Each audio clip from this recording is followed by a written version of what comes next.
Welcome to the Michigan Drug Assistance Program 6-month verification video. This video will help clients and case managers to correctly fill out the 6-month verification form. At the end of this video, you will have all of the information you need to complete and submit this form. I want to be sure you know about the presentation resources.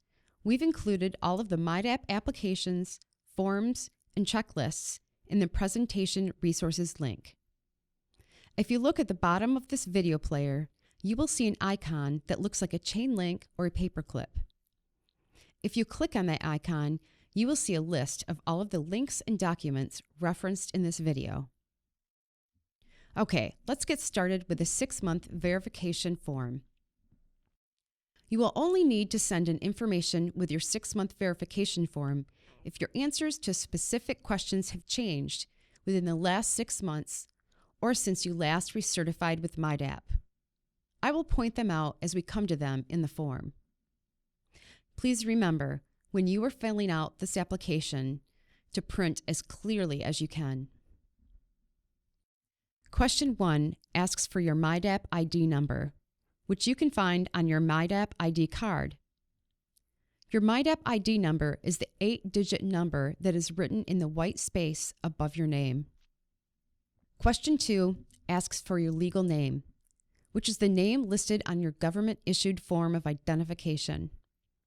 On the first line, print your legal last name. If your last name is hyphenated, they should both be on this line. On the next line, please print your legal first name. If you want to write in your nickname, please feel free to do so in parentheses.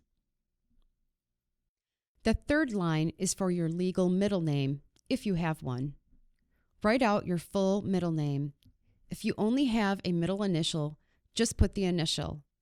Leave this spot empty if you don't have a middle name.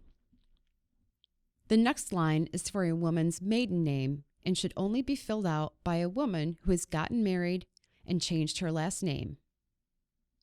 Please print all previous names as well. The next line is for an alias, if applicable. For example, an alternate identity or appearance. For example, if you are transgender, but your legal name does not match your current gender identity, you can use the alias space to write your preferred name. In question 3, you will write your date of birth. Make sure to include the month, day, and year. Question 4 is where you will write your Social Security number. Without this, your application may take longer to process. Question 5 asks for your mailing address and phone number. If your mailing address has changed, you must provide proof of residency and submit it with your application.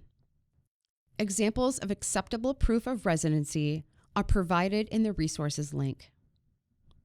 If you have not moved, just enter the mailing address where you would like to receive mail from the Michigan Drug Assistance Program. It is very important that you do this, otherwise you could miss important information about your coverage or deadlines for submitting information. This does not need to be your street address if you don't receive mail at the address where you live. If someone else receives your mail for you, put their name in the space above the address line. Question 5 is also asking for your phone number and if MiDAP may leave a voicemail on the number you provide. If you check yes that we may leave a voicemail, MiDAP staff will only state they are calling from the state of Michigan.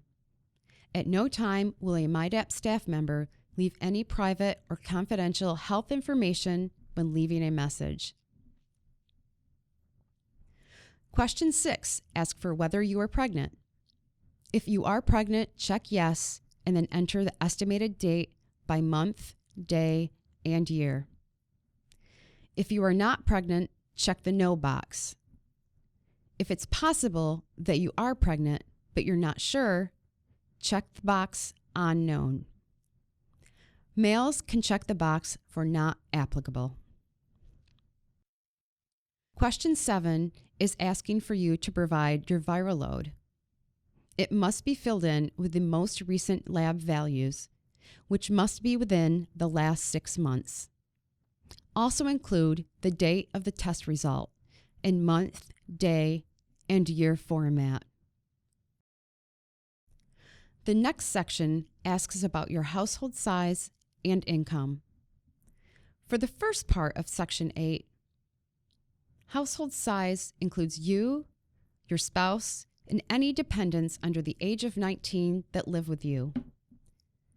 This number should only include you and anyone you claim on your federal taxes. The next part asks you to verify your information about your income. You will check only one. If your income has not changed, check the box and move on to question 9. If you have no income, check that box and submit your unemployment declaration.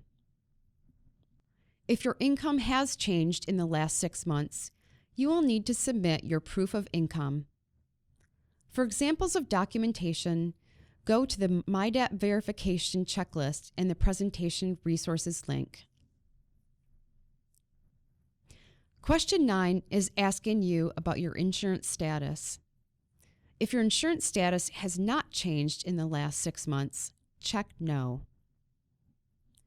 If your insurance status has changed within the last 6 months, check yes and write in the space provided the plan start date by month, day, and year. If your insurance has changed, check the box for any types of insurance that you have. You will also need to send a copy of your insurance card with your verification form. If your insurance status has not changed, you can check the last box in the section and write in the current name of your plan. At the bottom of the application, you will see a section where you must print your full legal name, sign, and date.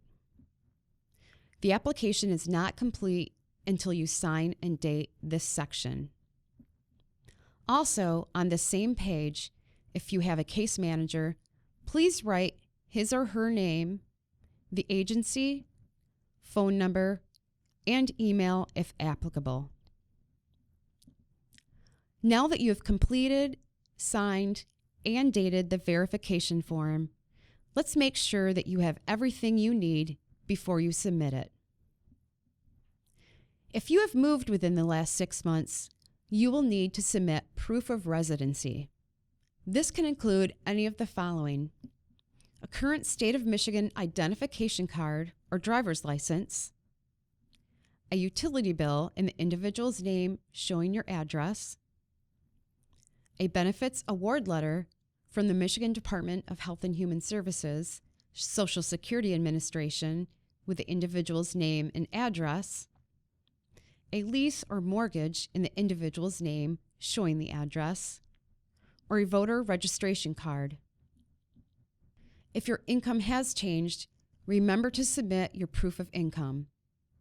Proof of income can be submitted by including the previous year's W-2 along with one or more of the following options: the most recent month's pay stub, a 4-week, 30-day period, notice of award for SSI or SSDI, notice of award for DHS, SSA, notarized statement from an employer showing gross pay for that last 30 days, unemployment benefits award, corrections release papers within 30 days of release, declaration of no income, declaration of support. Remember to record your viral load and date of most recent test result, as it is required every 6 months. Lastly, your insurance card.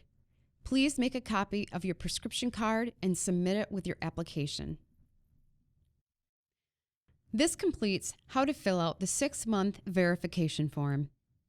If you have any questions, please feel free to call the MiDAP office at 1-866-826-6565 or refer to the MiDAP website at www.michigan.gov/DAP.